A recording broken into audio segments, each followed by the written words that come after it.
if there were going to be thunderstorms in Providence, which they usually hit in Providence and not in Newport and Jamestown, then I would make sure I'd hustle my way down further south to Avoid the thunderstorms. avoid the thunderstorms. It wasn't that it never rained all that time, it's just that we were able to avoid it.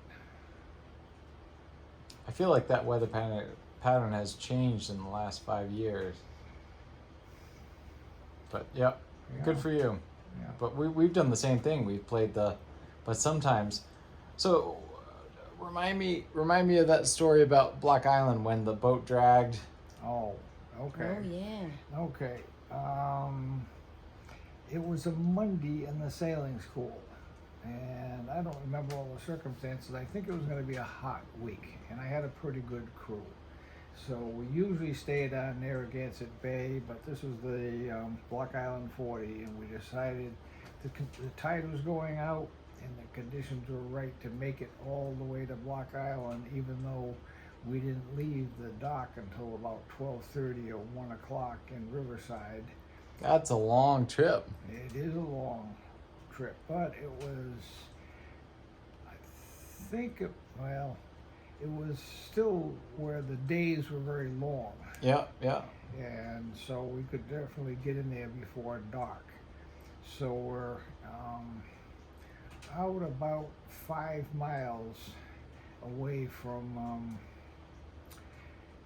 Block Island, from the harbor, from New Harbor there, and I see this thunderstorm that had developed in New York City. Now, New York City, because of all the asphalt and all the heat, when it creates a thunderstorm, it creates a real lollapalooza of a thunderstorm.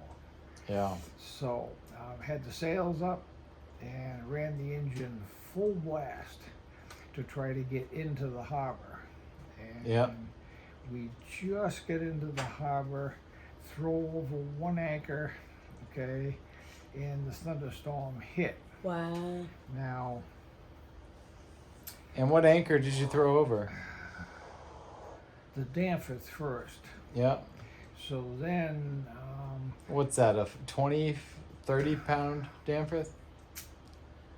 I just want to know for the. this is the Block Island 40. It was roughly a 20 pounder. Okay. So anyway, we, in fact, I think it was a 20 pounder.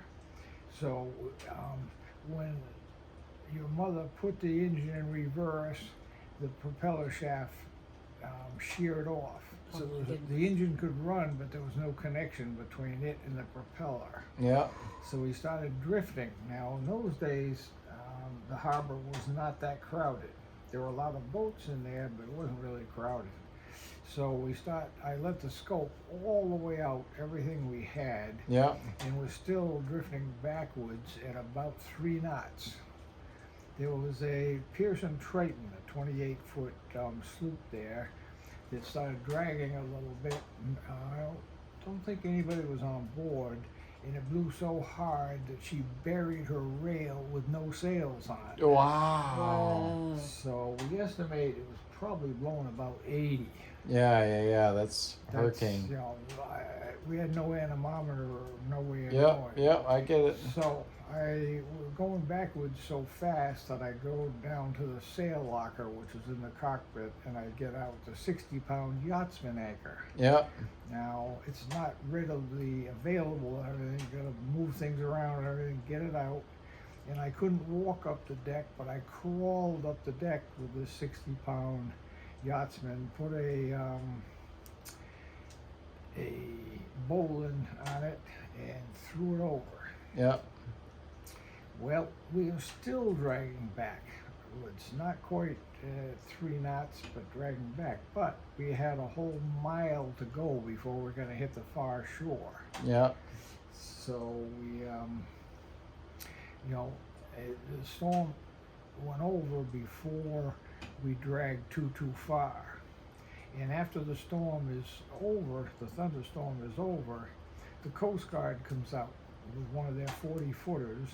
She cuts right across our bow with a propeller going to the point where I have to hold her off from hitting the stanchion in the bow of the boat.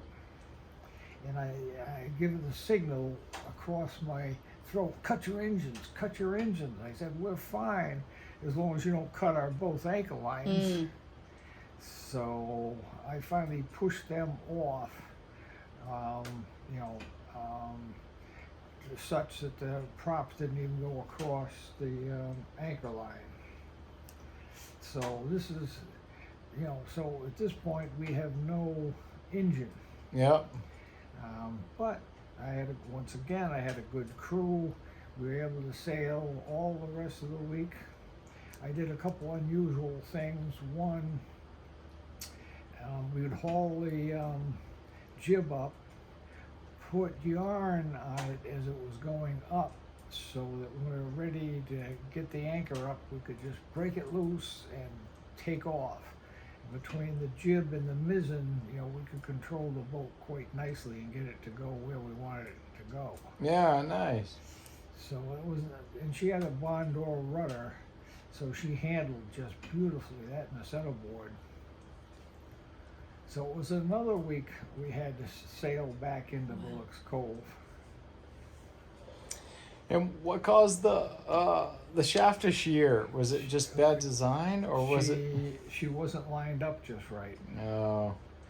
It was another case where we had to pull the engine out for some work on it and everything, and she didn't get lined up just right. So there's just enough vibration that right where the ring, right where the groove is on the propeller shaft going into the engine, it just snapped right there. Oh boy. Yeah. Quite the story. Yeah. But that crew in that sailing school week got a lot of seamanship in. Totally. They got their money's worth. They got It was their easy money. peasy. Yeah, after that's a that. McVeigh. all the way to Block Island, which we rarely went, and you know, and a lot of excitement.